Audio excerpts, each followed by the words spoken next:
Steelers Nation, what's up? Welcome back to the channel, where we talk all things black and gold. Listen, we know this team is working harder than ever to improve and get back to the top. The front office is making moves, the roster is shaping up, and today we've got two huge stories to break down. Mason Rudolph chose the Steelers over the Giants. What does it mean for the QB situation? And the Steelers just made a monster trade for DK Metcalf. How will he change the offense? You do not want to miss this one. So before we dive in, hit that like button to support the channel and subscribe if you haven't already. We're dropping exclusive Steelers updates all off-season long. All right, let's get into it. All right, let's talk about Mason Rudolph. The guy who nobody believed in, the guy who Steelers fans wrote off, is now back on a 2-year deal. And he chose to be here over a possible starting gig with the New York Giants. According to NFL insider Mike Garafolo, the Giants planned to meet with Rudolph before he re-signed with Pittsburgh. That's right, New York was ready to give him a shot, but he said no and stayed in the Steel City. Now, why is this interesting? Because the Giants have been on the hunt for a quarterback. They've talked to Russell Wilson. They've met with Joe Flacco and Jameis Winston. They're still waiting on Aaron Rodgers. And despite all that, Mason Rudolph was on their list. That tells you that other teams saw value in him. But he turned them down. And that means one thing. Mason believes he has a real shot to be the Steelers' QB1. But should he? That's the real question. Let's break it down. Now, let's be honest. Ever since Ben Roethlisberger retired in 2021, the Steelers have been in quarterback purgatory. Kenny Pickett? Inconsistent. Couldn't stay healthy. Never took that leap. Mitch Trubisky? Disaster. Let's not even go there. Mason Rudolph? The forgotten man. Until he wasn't. Remember, Rudolph stepped in late in 2023, went 3-0 as a starter, and took the Steelers to the playoffs. And while the Bills crushed them in the wild card round, Rudolph did something neither Pickett nor Trubisky could do: win games when it mattered.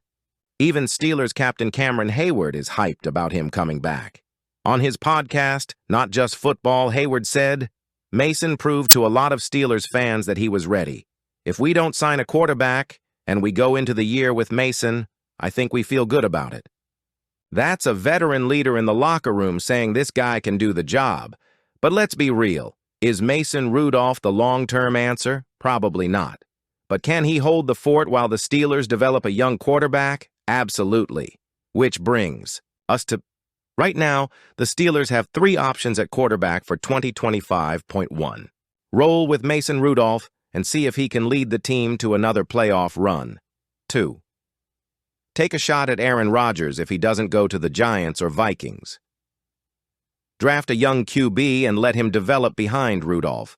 With Jackson Dart, Ole Miss, and Will Howard, Ohio State, linked to Pittsburgh, the Steelers could easily grab a rookie quarterback and let Rudolph be the bridge.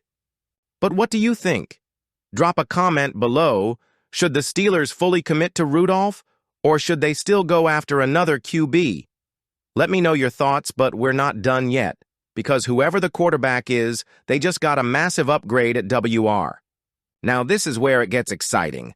The Steelers just pulled off a blockbuster trade, bringing in Seattle Seahawks star DK Metcalf. And let me tell you, Steelers fans, this move is a game changer. George Pickens and DK Metcalf? That's an elite WR duo. No more double-teaming Pickens. Metcalf demands attention. Red zone struggles? Not anymore. 2 big targets now. And if you think this was just a flashy move, listen to Cameron Hayward's reaction. I love it. Metcalf elevates our wide receiver room. He and Pickens are going to make each other better. Calvin Austin and Pat Freiermuth are going to have more space. And I love how Metcalf plays with that pet-off energy. That's what we need. This move tells me one thing. The Steelers are going all in to build an offense that can compete in the AFC. But let's break it down. What does Metcalf bring to this team? Here's what Metcalf adds to the Steelers. Size and strength. At 6'4", 235 lbs, he's a matchup nightmare. Speed. He ran a 4.33 40-yard dash. That's insane for his size. Physicality. one of the best blocking receivers in the league, which helps Najee Harris and Jaylen Warren. Red zone weapon. The Steelers ranked bottom 10 in red zone efficiency last year. Metcalf changes that. And the best part? Defenses can't just focus on George Pickens anymore. Now, they've got to pick their poison. So let me ask you, Steelers Nation, does this move make the Steelers offense top 10 in the NFL? How many touchdowns will Metcalf score in 2025? Drop your predictions in the comments. This is a shocking development because according to ESPN's Jeremy Fowler, the Steelers were serious about bringing Justin Fields back as their starting quarterback for the 2025 season. Fowler reported that Pittsburgh put together a strong, competitive offer similar to what the Jets gave him. But Fields still walked away. Last week or a week and a half ago, the Steelers put together an offer for Justin Fields that I was told was very competitive with what the Jets offered him. But something went off where he chose the Jets, and he must have felt the love more from the Jets than he did the Steelers. Jeremy Fowler. ESPN, so why did Fields feel more love from New York? The answer might go back to how the Steelers handled him last season. Let's rewind to last season. Justin Fields came to Pittsburgh with a lot of excitement. Fans thought we might finally have a true dual-threat quarterback. And while he had some flashes of brilliance, he never got a real chance to take over. Fields started 6 games, winning 4 of them. He threw for 1,006 yards, 5 touchdowns, and 1 interception. He added 289 rushing yards and 5 rushing TDs. Then, he got benched for Russell Wilson. This wasn't a case of Fields failing. It was a case of the Steelers preferring a more conservative approach. Mike Tomlin and the coaching staff opted for Wilson's experience over Fields' potential. Fields threw the ball well with the Steelers. He just didn't get that many opportunities to throw because they wanted a more conservative approach. He'll get more opportunities now. Quarterback coach Quincy Avery. And that might be the biggest reason Fields chose to walk away. The Steelers wanted to limit his style of play, while the Jets are offering him more freedom to be himself. So what exactly did the Steelers put on the table? According to reports, Pittsburgh's offer didn't guarantee money after the first year, while the Jets' contract for Fields was a 2-year, $40 million deal with $30 million guaranteed.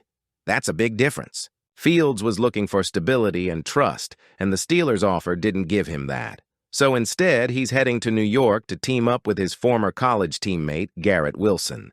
If you're wondering why Fields chose the Jets, here's another key factor. His former Ohio State teammate, Garrett Wilson, is there. Wilson and Fields had great chemistry back in college, and Wilson is already hyped about playing with his old QB again, even when we thought we weren't going.